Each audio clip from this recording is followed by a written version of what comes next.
এত লাফাচ্ছি কেন জানো? যখন কোথাও প্ল্যান হয় হঠাৎ করে খেতে যাওয়ার, তখন না এরকমই লাফাতে মন চায়।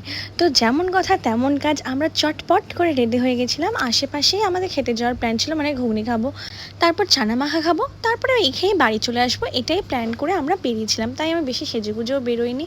আর এখানকার এই গরম গরম ঘুগনি খেতে আমার দারুণ লাগে। তারপরে ঘুগনিটা আমাদেরকে ফাইনালি দিয়ে দিল, আর আমরা এমন সময় গেছি তখন ঘুগনিটা একটু ঠান্ডা হয়ে গেছিলো। যাই হোক, আমার ঘুগনি খেতে খুবই ভালো লাগে।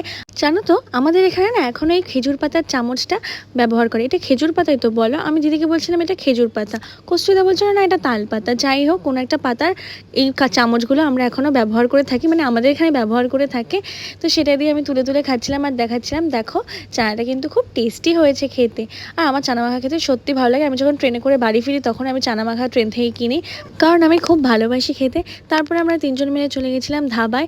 আর রাত হয়ে যাওয়ার কারণে আমরা ভেবেছিলাম যে পার্সেল করে নিয়ে চলে আসবো। তো ওখানে গিয়ে খাবার আমরা অর্ডার দিয়েছিলাম। তারপরে আমি একটু ধাবাটা ঘুরে ঘুরে দেখছিলাম। আর আমার খুব লাফাতে মন চাইছিলো, কারণ হঠাৎ করে যখন প্ল্যান হয় খেতে যাওয়ার, মানে কোনোই প্ল্যান ছিল না সকাল থেকে, আমি জানতামও না যে আমরা যাবো বিকেলবেলায়। তো হঠাৎ করে প্ল্যান হওয়াতে তাই আমি ভাবলাম একটু লাফিয়ে নিই। আর কোমরে যন্ত্রণার কারণে বেশি আমি লাফাতে পারিনি। যাই হোক, তারপরে একটু বসে বসে গান গাইছিলাম। ওখানে অ্যাম্বিয়েন্সটা আমার দারুণ লাগে, আমি অনেকবার গেছি এর আগে। যাই হোক, অ্যাম্বিয়েন্সটা খুব সুন্দর লাগে, তাই একটু বসে বসে গান করছিলাম। তারপরে আমাদেরকে পার্সেল দিয়ে দিয়েছে, আমরা পার্সেলটা নিয়ে আবার বাড়ির উদ্দেশ্যে রওনা দিয়েছিলাম। তারপরে দিদি আবার দেখাচ্ছিল, এই দেখ পার্সেলটা।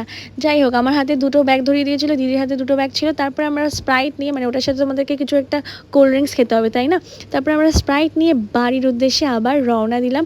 ওখানে দিদি আর কস্তুরিদা দাঁড়িয়েছিল, আমাকে দোকানে পাঠিয়েছিল। ব্লগটা কেমন লাগলো জানিও।